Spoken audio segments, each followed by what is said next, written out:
Voilà, excellent. On va pouvoir commencer ça. Je pense qu'en plus, tout le monde est arrivé. Donc, parfait moment, parfait timing. Donc, bonjour tout le monde, bonjour aux retardataires. Je me présente, je suis Gabrielle Roy, je suis la responsable technique qui s'occupe du programme U7-U8 au sein du club de soccer Boucherville. Donc, ce soir, on fait une petite rencontre d'information. Je suis au courant que pour la très grande majorité d'entre vous, vous êtes des parents de U7. C'est votre première année au sein du nouveau programme qui vient avec le U7. Donc, évidemment, comme je disais, si vous avez des questions, vous pouvez les poser dans le chat. Je suis aussi accompagnée de notre responsable aux finances et à l'administration, Vincent Labonté. Donc, il va peut-être répondre à quelques questions aussi dans le chat durant la présentation. Puis évidemment, si vous avez d'autres questions qui vous viennent par la suite, vous pouvez toujours me rejoindre par courriel, puis je vais tout expliquer ça dans la présentation. Donc, l'ordre du jour, très bref. Donc, premièrement, je vais me présenter brièvement pour savoir que vous sachiez je suis qui. Je vais présenter les grandes lignes du programme, la vision qu'on a avec le U7-U8, avec ce programme-là au sein du club, les pratiques et les matchs, à quoi ça ressemble, également, c'est quoi le rôle de parent accompagnateur, le rôle d'éducateur, puis comment vous pouvez vous impliquer. Aussi le mode de communication qui va être utilisé au courant de la saison. Finalement, des petites mentions au niveau de la sécurité. Puis, on va terminer avec un résumé des dates importantes au cours de la saison et évidemment, une petite période de questions si on a le temps. Donc, je vous invite à muter votre micro si ce n'est pas déjà fait. Sinon, on va pouvoir continuer. Donc, je me présente, Gabrielle, comme je l'ai déjà dit. Donc, c'est ma deuxième année en tant que responsable technique en U7-U8. J'ai commencé l'année dernière. Donc, je pense que cette photo-là me représente beaucoup en tant que personne. Je suis très dynamique, très passionnée, très énergique.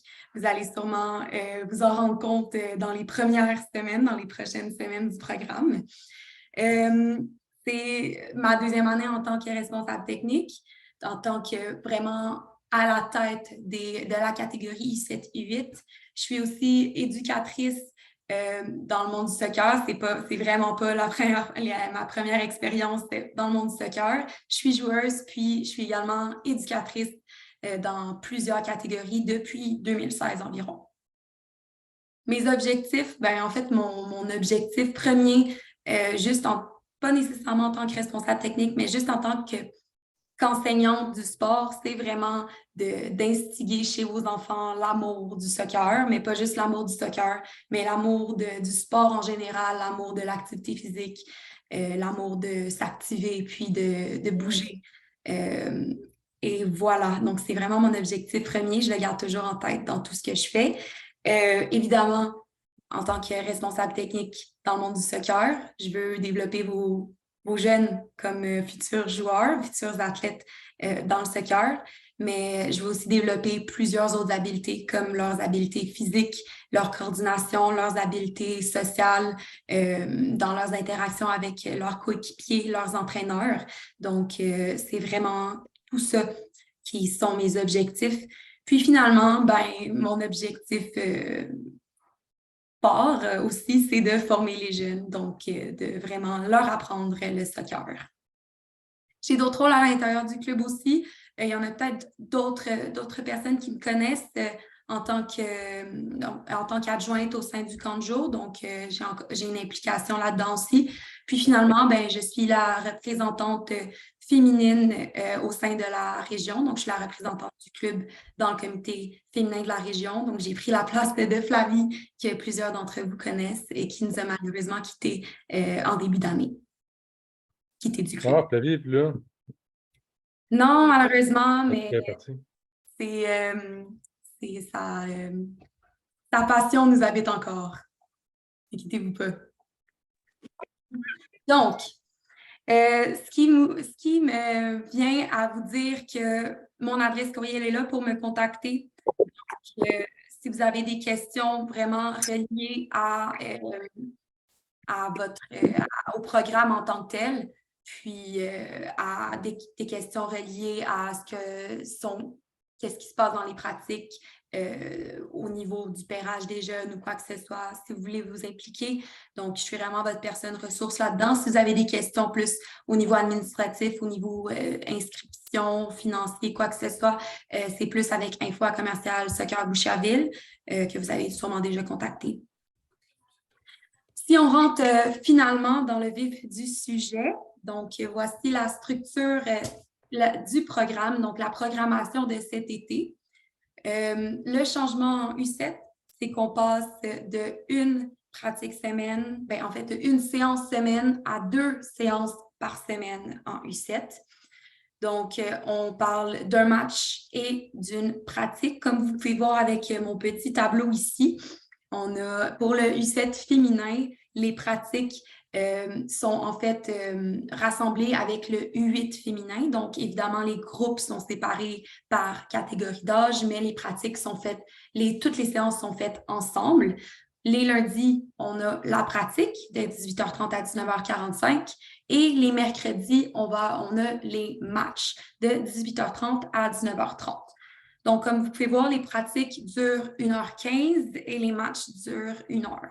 Donc, ça, c'est important de se rappeler pour ne pas venir trop tôt ou trop tard selon le soir de la séance. Pour les garçons, les pratiques sont les mardis de 18h à 19h15 et les matchs sont le jeudi de 18h à 19h. Donc, c'est à ça que ça ressemble pour cette année. La saison, bien évidemment, la plupart d'entre vous savent déjà, ça commence lundi le 22 mai, donc pas lundi prochain, l'autre d'après, et ça termine le vendredi le 25 mai. Le lieu des pratiques, c'est toujours au même endroit, donc il n'y a pas de confusion là-dedans, ça va toujours être au même endroit, il n'y aura pas de changement à part d'un cas de force majeure, ce qui n'est jamais arrivé l'année dernière dans mon expérience. Donc, le parc Jean de Noyon, vous avez juste à le taper dans Google. Il y a l'école anglaise qui est située à côté, donc à côté du boulevard Fort-Saint-Louis. Donc, c'est après plus loin, un peu plus loin que la mairie quand on continue sur Fort-Saint-Louis. Voilà pour le lieu. Finalement, le matériel. Donc, voici le matériel obligatoire qu'il faut avoir à chaque pratique, à chaque séance, à chaque match. Donc, tout d'abord, le matériel donné. Donc, on va vous donner un short, une paire de bas et un chandail. Donc, la remise des uniformes se fera après le festival pré-saison, ce qui est le samedi le 20 mai en après-midi au chalet de tennis. Donc, ça, c'est le festival pré-saison va être au terrain Elisab 2. Mais je vais envoyer un courriel là-dessus, vraiment avec toutes les informations. Puis, j'ai eu beaucoup de questions au niveau de « Ah, mais si on n'est pas là le 20 mai, qu'est-ce qu'on fait? Comment est-ce qu'on récupère l'uniforme? » Bien, évidemment, au niveau des logistiques, c'est vraiment la journée qu'on veut remettre l'uniforme. On veut vraiment essayer de remettre le plus de monde possible pour qu'il n'y ait pas de soucis lors de la première séance. Donc, si, par exemple, vous n'êtes pas là, vous pouvez aussi bien mandater quelqu'un d'autre de venir le chercher ou s'il y a un autre joueur à l'intérieur qui sera présent le samedi, vous pouvez peut-être mandater cette personne-là d'aller le chercher pour vous. Donc, on essaie vraiment, vraiment d'aller chercher l'uniforme le 20 mai pour que vraiment tout le monde l'ait et qu'on puisse passer au début de saison. Ensuite, si le matériel, certaines choses sont données, mais il y en a d'autres qui est essentiel à se procurer si ce n'est pas déjà fait. Bien évidemment, des souliers de soccer. Donc, des souliers de soccer, comme vous voyez, à crampons. Donc, pas des souliers de soccer d'intérieur de gymnase. On est sur du terrain naturel au parc de Noyon. Donc, on veut s'assurer que tout le monde est en sécurité, qu'il n'y a pas d'accident. Donc, les souliers de soccer sont obligatoires. C'est sûr que, bien évidemment, je vais être un petit peu plus flexible dans les premières semaines pour ceux qui n'ont pas encore accédé, en fait, qui n'ont pas pu acheter les souliers. Évidemment, je vais être assez flexible, donner le temps à tout le monde de se les procurer, mais par la suite, je vais être beaucoup plus demandante parce que c'est vraiment un enjeu de sécurité. Ça va de même pour les protèges tibia. Donc, très, très important d'avoir les protèges tibia. C'est vraiment facile de les oublier. J'en suis consciente. Moi-même, je suis une joueuse puis je les ai oubliés à de nombreuses reprises. Mais encore là, on est dans un enjeu de sécurité. Puis, c'est vraiment important que les jeunes soient protégés, surtout à cet âge-là où les pieds vont un petit peu n'importe où quand on essaie d'aller prendre le ballon. Donc, voilà. C'est un truc, si vous ne les avez pas encore achetés, vous pouvez acheter des protèges tibia qui ont, dans le fond, qui sont vraiment des coquilles. Puis, on met une espèce de bas en dessous, puis on peut juste les glisser à l'intérieur, puis ça sauve vraiment du temps de préparation parce qu'on n'a pas besoin de vraiment les mettre autour de la cheville, puis après ça mettre les bas. Donc, voilà, ça, c'est mon petit truc. Ensuite, bouteille d'eau réutilisable. Je mets l'accent sur réutilisable. On est dans un endroit commun, dans un parc. On ne veut pas qu'il y ait un excès de déchets. Donc, garder une bouteille d'eau réutilisable, c'est aussi mieux au niveau de la conservation du froid là, à la chaleur. L'eau peut rester froide. Puis, bien évidemment, la bouteille d'eau, si elle est obligatoire, il n'y a pas d'arbre au parc de Noyon. Donc, vraiment s'assurer que les jeunes sont hydratés. Puis, encore là, le même principe avec la casquette et la crème solaire. On veut vraiment que les jeunes restent en sécurité puis qu'ils y ait du fun en pratiquant leur sport. Voilà pour le matériel.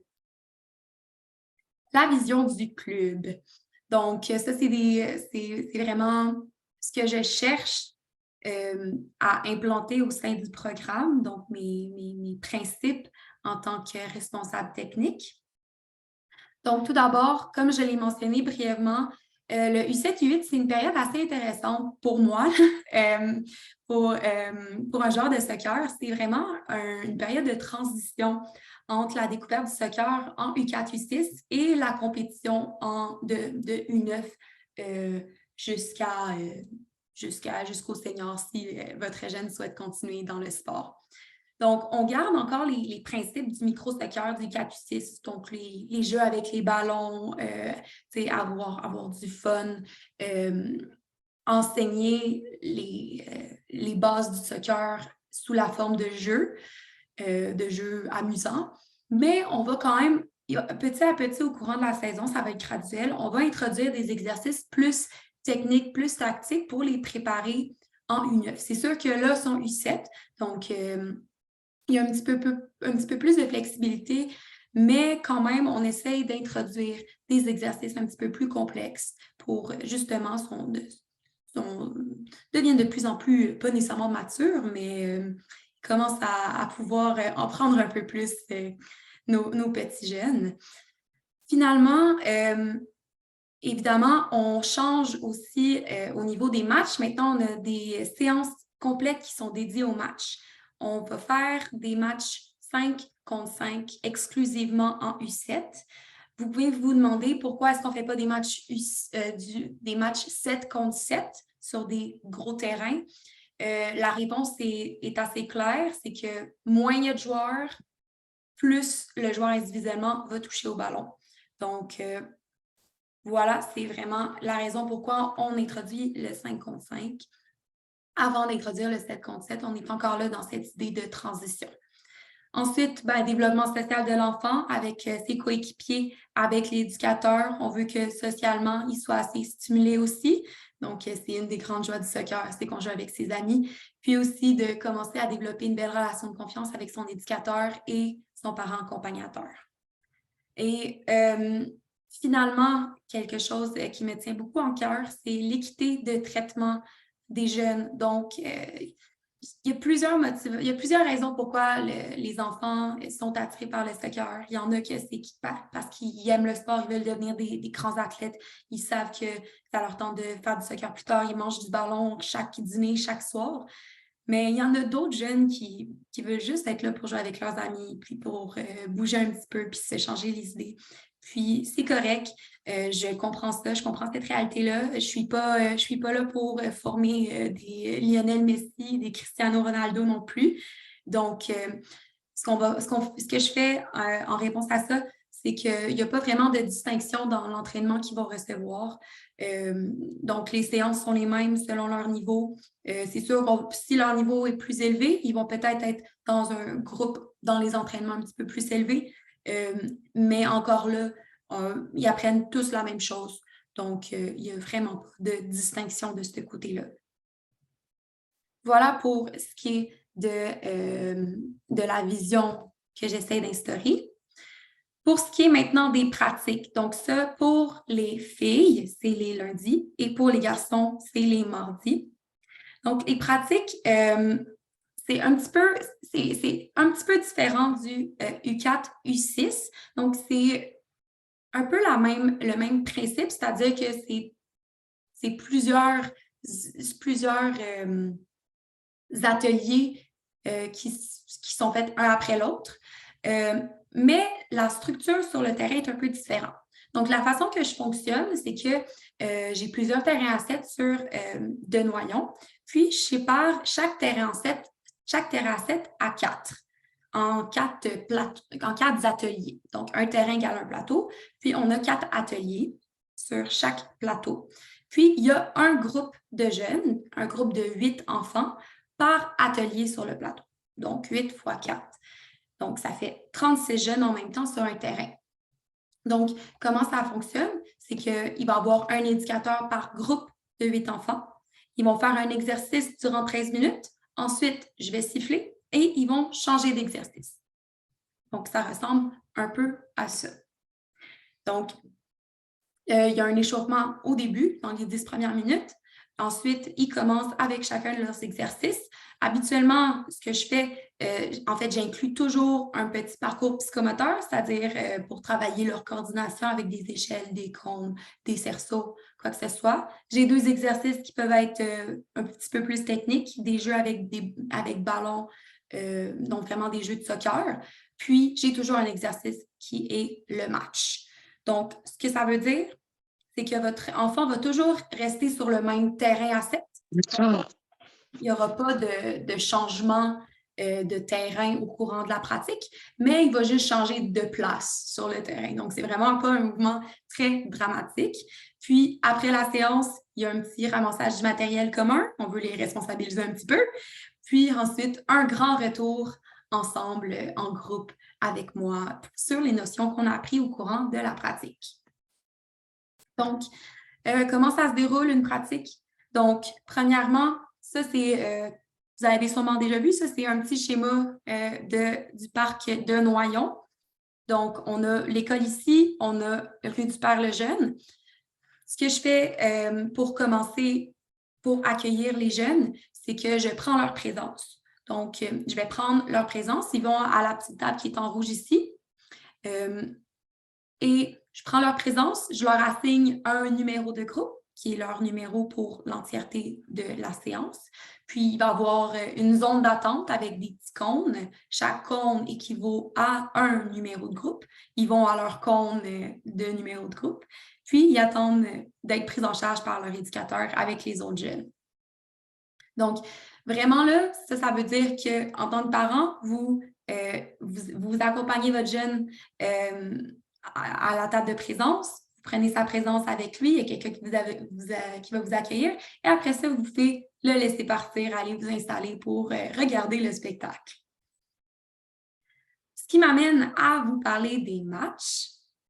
Donc, c'est-à-dire pas nécessairement des matchs comme on peut le voir, on peut l'imaginer. On parle plus d'une forme jouée. Donc, on parle des matchs comme une forme jouée, comme le prolongement des pratiques. Donc, ce n'est pas un match structuré comme on peut voir à la télévision, bien évidemment. Ce n'est même pas un match sur un terrain à 7 complet avec des grands buts. Donc, c'est comme vous pouvez voir ici, c'est des petits terrains, des terrains à 7 qui sont séparés en 2. On joue sur la largeur comme ça. C'est des équipes d'environ 8 à 10 joueurs, des équipes fixes que votre enfant va garder tout l'été. Ces équipes-là sont prises en charge par des parents accompagnateurs, un rôle sur lequel je vais revenir plus tard. Et évidemment, ils sont supervisés par moi qui est sur le terrain en tout temps. Donc, comme je l'ai mentionné tantôt, c'est du 5 contre 5. Donc, les équipes sont de 8 à 10 joueurs, mais il y a 5 personnes, 5 joueurs sur le terrain en tout temps. Puis, en U7, là, il y a possibilité de 7 contre 7 en U8. Ça ne s'applique pas au U7. Donc, on est seulement en 5 contre 5.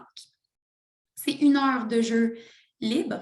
Donc, vraiment, oui, il y a des limites de terrain, mais on lance le ballon, on dit, tu es dans cette équipe-là, tu as un dossard, tu comptes dans l'autre but, le but en face, tu joues contre cette équipe-là. Puis, on les laisse toucher au ballon, on les laisse s'amuser, se défouler. Donc, on veut vraiment prioriser leur plaisir, puis juste leur découverte du ballon avec ça. Il n'y a pas d'arbitre non plus. Donc, règle du jeu assouplie. Si le ballon sort, c'est une petite touche avec le pied. Donc, oui, il y a des petits corners, mais on garde vraiment ça à la base. On ne veut pas les alourdir avec la procédure, avec des règlements comme ça. On veut juste qu'il y ait du fun puis qu'ils se concentrent sur leur jeu.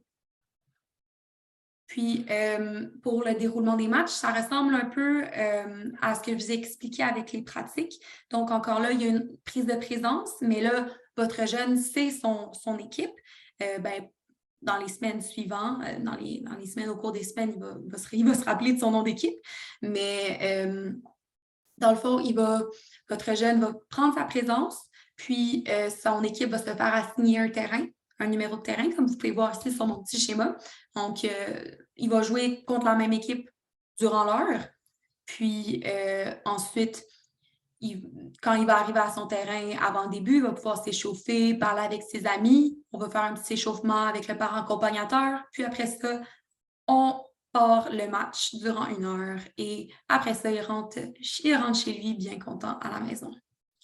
Puis, évidemment, juste pour vous rappeler, les matchs pour les filles, c'est le mercredi et les matchs pour les garçons, c'est les jeudis. Donc, encore là, ce n'est pas 2 journées de suite, on espace quand même d'une journée. Donc, lundi, mercredi et mardi, jeudi. Ce qui m'amène à vous parler du rôle de parent accompagnateur, puis subsidiairement du rôle d'éducateur. Donc, les parents accompagnateurs, qu'est-ce que c'est? Ben, c'est eux qui supervisent les matchs. Donc, chaque parent accompagnateur prend en charge l'équipe de son enfant, puis s'assure que vraiment les jeunes sont bien supervisés. Je n'ai pas 8 perdus en même temps, donc j'ai besoin de personnes qui m'aident là-dedans, qui sont bien sécurisés, sont bien supervisés, qui sont en sécurité, puis que tout va de façon relativement harmonieuse. Parce qu'on s'entend que c'est des enfants. Là. Enfant n'équivaut pas à de l'harmonie dans la plupart des cas. Donc, moi, c'est sûr que je suis en constant recrutement de parents accompagnateurs. Surtout en U7 masculin, j'ai vraiment un besoin urgent en ce moment. Donc, si vous voulez vous impliquer comme parent accompagnateur, c'est une implication d'1 fois par semaine. C'est le jour du match de votre enfant. Vous prenez en charge son équipe durant 1 heure. Je vous demande d'arriver un petit peu plus d'avance, à peu près un 10 minutes d'avance pour accueillir les autres jeunes. Mais tu sais, c'est vraiment surveiller les jeunes, s'assurer que tout va bien, gérer les changements relativement de façon équitable, s'assurer que chaque jeune joue. Mais c'est vraiment pas d'instaurer un positionnement, d'élaborer sur des principes de jeu. Donc, c'est vraiment encourager, motiver les jeunes. Ensuite, on a... ça s'en vient relativement bientôt. Donc, on a les éducateurs et éducatrices. Ça, c'est pris en charge par des jeunes U13, U14. Donc, les jeunes du club, c'est un projet qu'on organise avec eux. Donc, c'est leur engagement qu'ils font auprès du club en tant que joueurs. Donc, eux, c'est vraiment eux qui s'occupent de la séance. Donc, ils s'occupent de prendre en charge les jeunes, puis d'expliquer la séance, puis de corriger. C'est moi qui fais la planification, c'est moi qui élabore les exercices, mais c'est vraiment eux qui prennent en charge et qui corrigent et qui enseignent les points d'enseignement, en fait, les notions que moi, je mets dans ma planification. Bien évidemment, les parents peuvent aussi être éducateurs, éducatrices lors des pratiques. En fait, je l'encourage. Donc, si c'est quelque chose qui vous intéresse aussi, je suis tout à fait disponible pour ça. Pour ça, j'ai aussi la rencontre Zoom des parents accompagnateurs et des éducateurs lundi le 15 mai à 19h, si c'est ça qui vous intéresse. Puis, évidemment, je suis toujours en recrutement de parents accompagnateurs. C'est vraiment ça qui me permet d'être efficace. Donc, si vous voulez vous impliquer, s'il vous plaît, faites-moi signe. Ensuite, rôle du parent. Il y a vraiment 2 choses que j'attends de vous en tant que parent. Puis la chose majeure, c'est de mettre la présence de vos enfants sur mon club sportif. Donc, mon club sportif, c'est un outil de communication qui est utilisé au courant de la saison. Donc, c'est vraiment, j'utilise mon club sportif pour tout, pour mettre les présences, je mets toutes les activités aussi. Je peux aussi mettre des documents, envoyer des messages. Donc, c'est vraiment tout ce qui est utilisé. On n'utilise plus Sportal, on utilise mon club sportif. Donc, les présences sont extrêmement importantes pour moi, ma planification. Donc, ça me permet de gérer les éducateurs dont j'ai besoin, le matériel dont j'ai besoin, de former les groupes. Donc, mettre les présences d'avance, c'est-à-dire 2 jours d'avance, c'est vraiment ce qui va me permettre de gérer efficacement les séances de votre enfant. Donc, comme vous pouvez voir, je dois avoir du vert. Donc, vert s'il est présent, rouge s'il est absent. Le point d'interrogation, il n'est pas utile pour moi du tout parce que ça ne me dit rien. Mais vous pouvez le mettre temporairement, quelques jours avant, puis après ça, le transformer lorsque vous savez. Puis voilà. Ensuite, le deuxième rôle, c'est vraiment pendant la séance de garder un rôle passif. Ça, c'est extrêmement important. Donc, lorsque vous êtes à la séance de votre enfant, que ce soit un match ou une pratique, de rester à l'extérieur des terrains, donc de ne pas marcher sur les terrains, de ne pas vous asseoir à l'intérieur des terrains. Donc, garder une bonne distance des terrains pour laisser votre jeune jouer, puis pour s'assurer que tout le monde est en sécurité, puis qu'il n'y a personne qui va recevoir un ballon à travers la tête. Donc, un rôle passif comme ça, mais aussi au niveau de... Vous êtes là pour encourager votre enfant. Donc, le rôle de l'éducateur, c'est d'enseigner les notions, mais votre rôle, c'est vraiment de motiver votre enfant, de l'encourager au courant de la pratique. Donc, aussi pour mon club sportif, s'il y a des annulations à cause de la météo, c'est là que ça va être fait. Donc, habituellement, c'est à 16h, la journée de l'activité. Vous allez recevoir une notification sur mon club sportif que l'événement va être annulé, puis là, vous allez le savoir. Puis, les invitations ont été envoyées hier, mais on a quelques problèmes avec l'application. En ce moment, on est en train de régler ça avec leur programmateur. Puis, ça devrait être réglé dans les prochains jours. Si vous avez des questions encore là, vous pouvez communiquer aux infos à commercial.com. Si je peux juste préciser, Gabriel, je ne vais pas t'interrompre. Dans le fond, le problème il est connu. On avait un maximum de joueurs qu'on pouvait mettre dans les équipes. Compte tenu de nos inscriptions, on était au-dessus de ce maximum-là. Donc, on est en train de régler les petits détails, là. Donc, ça va être une question de jour pour recevoir les invitations. Puis après, toutes les communications vont se passer sur cette application-là. Donc, tout ce qui est message, courriel qu'on envoie passe par là. Vous recevez à la fois une notification sur votre téléphone et un courriel. Donc, c'est bien important de mettre à jour là, le courriel dans l'application. Parfait. Merci, Vincent. C'est une intervention très, très primordiale. Donc, c'est ça, c'est vraiment ce qu'on utilise constamment. C'est notre outil. Les grosses chaînes de courriel, comme j'ai envoyé en début de saison, c'est vraiment pas le mode de communication qu'on priorise parce que, comme vous avez pu voir, des fois, il y a certains problèmes. Il y a des personnes qui ne reçoivent pas certains courriels. Donc, on utilise vraiment mon club sportif. L'invitation vous êtes envoyé par courriel, juste accéder à mon club sportif par l'invitation par courriel. Puis, si vous avez un compte, ça va automatiquement vous associer à votre équipe. Ça m'amène à vous parler au niveau de la sécurité. Donc, évidemment, le club a la politique, la sécurité de ses membres. Je ne vais pas trop m'attarder là-dessus, mais si vous avez des inquiétudes, une plainte à faire qui n'est pas administrative ou au niveau de l'inscription, quoi que ce soit, mais vraiment pour signaler conduite inappropriée, un abus ou quoi que ce soit, vraiment quelque chose qui met en péril la sécurité des jeunes, vous pouvez contacter notre responsable de la protection des membres, M. Stéphane Dion, au plainte@commercialsoccerboucherville.com. On espère sincèrement que ça n'arrivera pas. Finalement, les dates importantes, l'envoi des demandes pour joindre mon club sportif, c'est en cours. Samedi le 20 mai, notre festival de début de saison, la remise des uniformes, j'envoie sur mon club sportif plus de détails là-dessus dans les prochains jours, puis par courriel aussi pour attraper ceux qui ont des petits problèmes avec mon club sportif. 22 mai, début de la saison. 23, c'est pour les garçons, mais dans la semaine, le début de la saison.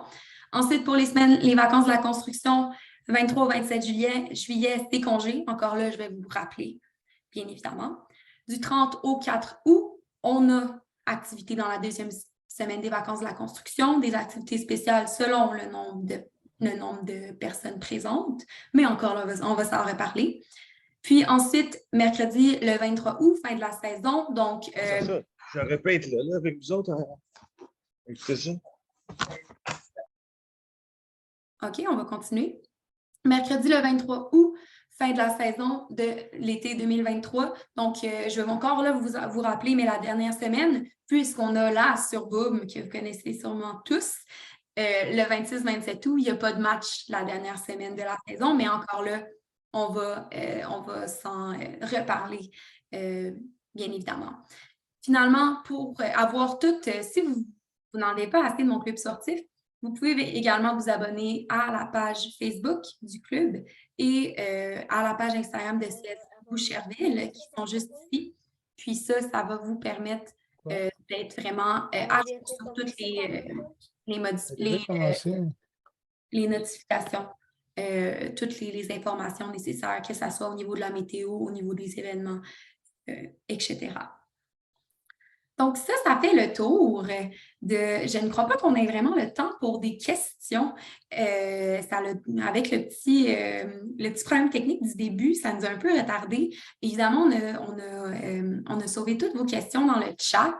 Puis, on va pouvoir vous répondre en personne. Donc, vous répondre par courriel pour ça. Puis voilà, donc comme je vous l'ai dit, je reste votre personne ressource pour tout ce qui est au niveau du programme, au niveau de l'aspect technique, de l'aspect pratique, match sur le terrain. Je reste votre personne ressource. Ensuite, il y a mon supérieur Florian Tertre qui malheureusement peut pas être là ce soir. Lui aussi est une personne ressource que vous allez peut-être rencontrer au fil des semaines. Et finalement, comme je vous l'ai dit, notre cher Vincent, qui est responsable des finances et de l'administration, auquel vous avez déjà envoyé un courriel, ça ne m'étonnerait pas. Donc, ça conclut notre séance, notre rencontre. Merci beaucoup d'être venu. Malheureusement, on n'a pas le temps pour les questions, mais je vais communiquer avec vous dans les prochains jours pour les prochains événements. Puis, on se revoit très bientôt sur les terrains. Merci beaucoup pour votre présence. Merci beaucoup. Merci beaucoup. Bonne soirée à tous. Bonne soirée. Merci, à bientôt.